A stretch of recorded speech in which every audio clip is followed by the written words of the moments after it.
Hello. Hello, is this Joey Ryan, perhaps? This is? Hey, Joey Ryan. It's DarkFox calling from Market Radio. How are you doing today, sir? I'm doing all right. How are you? I'm not so bad. Sorry I dropped off the call the first time. I am a retard. It's all right. All right, so Markout Radio fans are always interested to hear from wrestlers, and I know you're probably a little tired from last night's show, but I think we'll keep it calm today. Okay. We'll just start off right from the get-go. First of all, where did you train? I started at EWF in San Bernardino, which is Jesse Hernandez, and then after about about 9 or 10 months there, I went to UPW, which is Rick Bassman. So at Jesse Hernandez's place, I trained under like Rocky Romero, Frankie Kazarian, Bobby Bradley, and then at UPW, I trained under Brian Kendrick, Tom Howard, Samoa Joe. Sweet, awesome. Yeah. So how long have you been actually wrestling?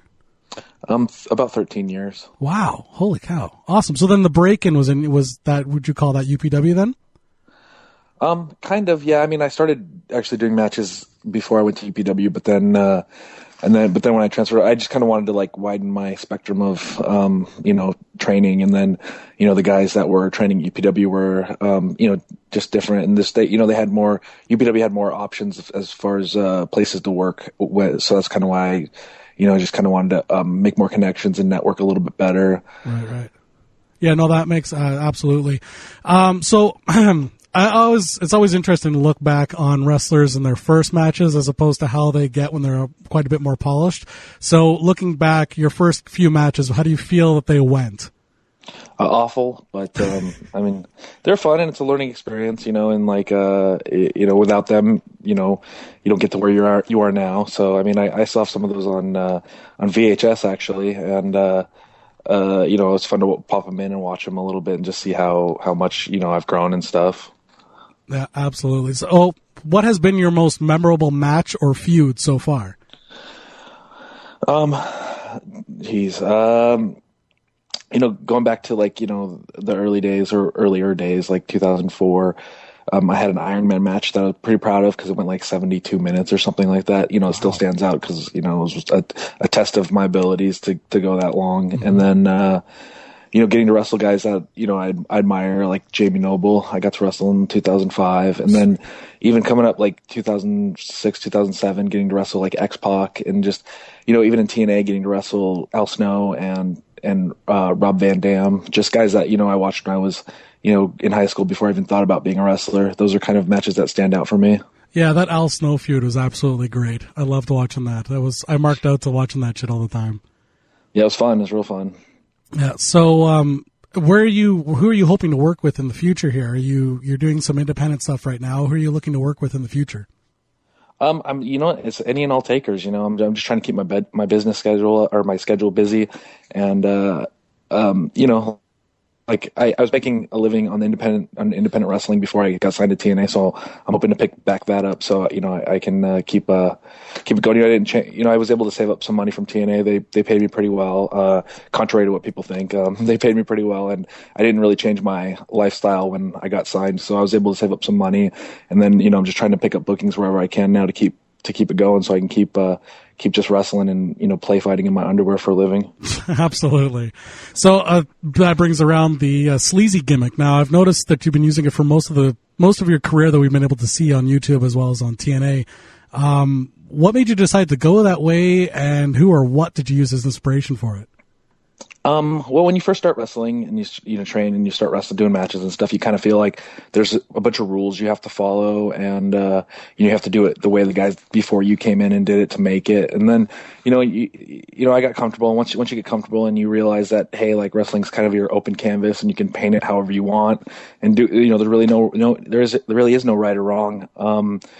I decided that I wanted to be the kind of wrestler that I grew up watching and grew up liking. And, I grew up watching wrestling in the 80s because I have 3 older brothers. And so I just decided, hey, I want to be a wrestler that looks like you can pluck them out of 1986 and put them in today's world. So, I adopted the look and, and actually I used for inspiration for the look,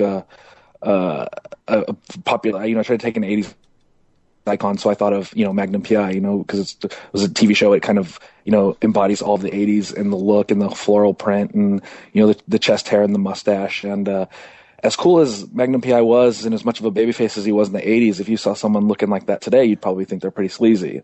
So that's why the look comes off more heelish now. And then I just kind of went with that because, of the way wrestling is now, kind of trying to push the envelope and trying to be in your face a little bit. So I just kind of ran with the sleaziness, the sleazy part of it. Yeah, no, that works out really good. One of our listeners in chat here is asking if you could book yourself with anybody in any Fed right now, who would it be and why? Well, I mean, the kid in me wants to wrestle Hulk Hogan still, and or Shawn Michaels even, but those are a little unrealistic. I mean, another great inspiration to me, and I think he's only semi-retired. Lance Storm, anywhere that's booking him, I would love to wrestle him. There's just, like I said, kind of the things I look forward to most in wrestling now are getting to wrestle guys that, I admire and guys that I, either use for inspiration or watched when I was younger.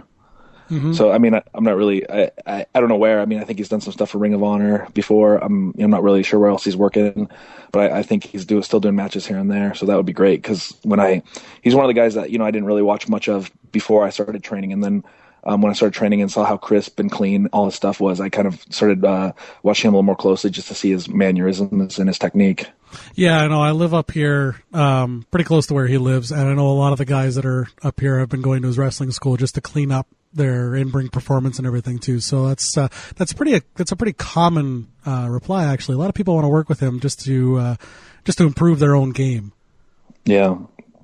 Now, I got to ask about the Boob Flex.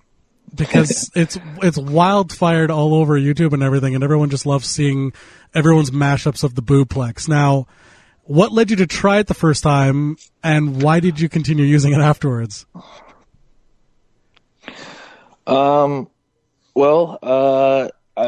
actually pretty good friends with Candice LeRae, who I don't think she was the first person to take it though, but I'm pretty good friends with her, and we were at just a party one night having some drinks and just playing around, and it literally just like came to us, and I'm like, hey, what if I did that? We just kind of messed around, and it was kind of funny, and then I forgot about it for a very, very long time, and then I think the first person I gave it to might have been Lufisto. Mm-hmm. And so, when I was wrestling her, I just said because we were doing some more man versus woman where I was trying to degrade her and stuff like that. And I was like, well, what if I did this, and she was completely cool with it and down for it. And, and so it caught on, or people really liked it and responded well to it. So, I just kept, then I think I did it to Candice at PWG and it got even a bigger reaction. So, yeah, I mean, it just when I wrestle girls, if they're up for it, I don't mind doing it because it gets a good reaction and it's sleazy, so it works. Oh yeah, it definitely goes over. So that is something that happens pre-match where you go over with them and they have to sign off, and if you don't just throw it on them, because there's been some accusations of that over the years, and I kind of went, why would you even wonder that? I'm assuming that beforehand it's always a discussion. Yeah, well, I mean, I have to kind of, because my character is so sleazy and sexual and stuff like that. So if I ever wrestle girls, the character lends itself well to wrestling intergender matches. But I kind of have to walk that line because I don't want to, I don't want to cross any lines there. Right? So I have to make sure, hey, is it cool if I do this or this or this? I'm not saying that I will do it, but if it's there, I might take it if you're okay with it. I don't want to offend anyone or because I know some girls don't want are uncomfortable with that kind of stuff. So I just I don't want to cross any lines. Yeah, no, absolutely. Now, I've noticed most of the women, not to just stay on the Boob Flex, but just because it's such an interesting match, it's an interesting move, and not a lot of guys do the intergender matches these days. But some of them sell it really well, and other of them seem to want to jump instead of letting you muscle them over. Is that ever something you sit down and talk to them and give them advice on how to sell it properly beforehand, or just let it fluidly happen? Yeah, it's pretty similar to a German suplex. So, so most girls have taken those before. So they already know their sell and they already know how they're going to take it. So I just kind of let them do their thing. Okay, good. Like I said, there's not a lot of male wrestlers who will wrestle female wrestlers or are willing or able to put over female wrestlers. So why do you think you're the exception to that general rule? Again, I don't think it hurts my character at all. I think it actually probably helps. Just because my character is so sleazy and so sexual, and and so male chauvinist and yeah, I don't even think like a lot of guys don't want to sell for girls, or definitely don't want to lose to girls. But it doesn't bother me at all. I think it actually helps me if I sometimes can every now and then lose to one. I think I just lost to Candace last year, actually at PWG, when I was doing an Andy Kaufman tribute. And so yeah, I don't think. I mean, if it makes sense, and I'm pretty sure everybody's at this point well aware of the fact that it's scripted or choreographed, and it's not going to be it's not that big of a deal to me. No, it is what it is. But I guess the elephant in the room right now is TNA, of course, released about 3 or 4 weeks ago now. Yeah, 2 weeks. 2 weeks, almost 2 weeks. So what are your thoughts on the current TNA roster? I think TNA's got a great roster. To be honest with you, I mean, I think they have some of the best wrestlers in the world.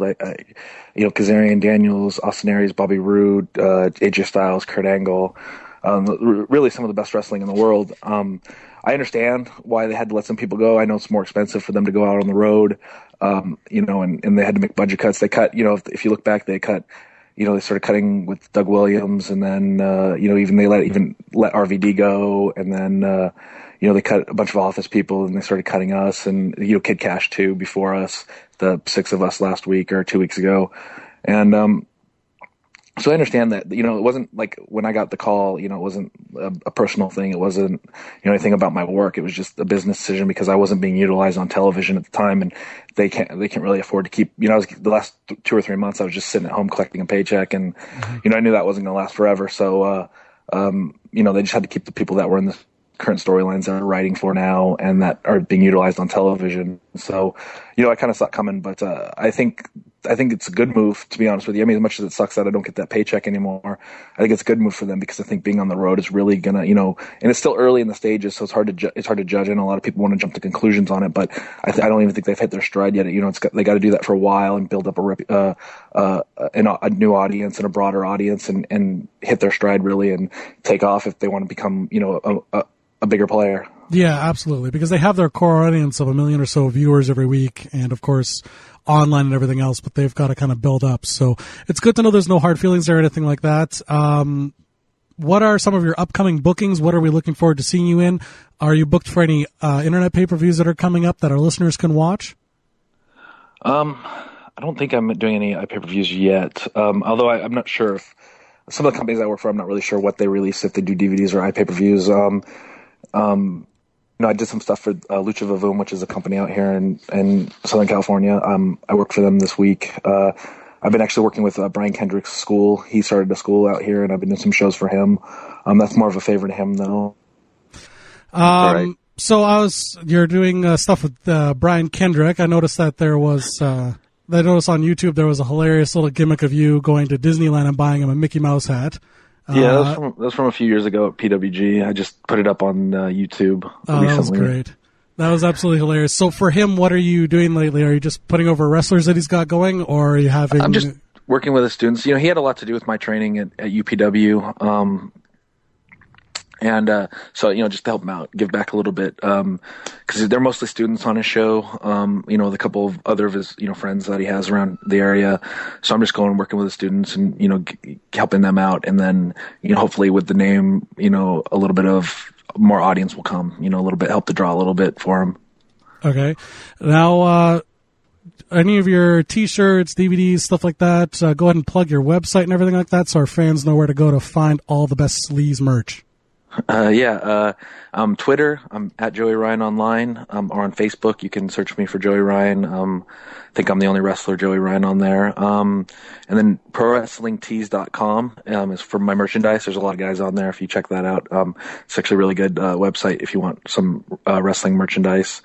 And yeah, I mean, I've got an Instagram, I've got a Vine, I got all the social media stuff. The YouTube is Joey Ryan Tube. Pretty social media friendly. You can pretty easily accessible. And if your booker out there wants to use me, my email is joeyryan@hotmail.com.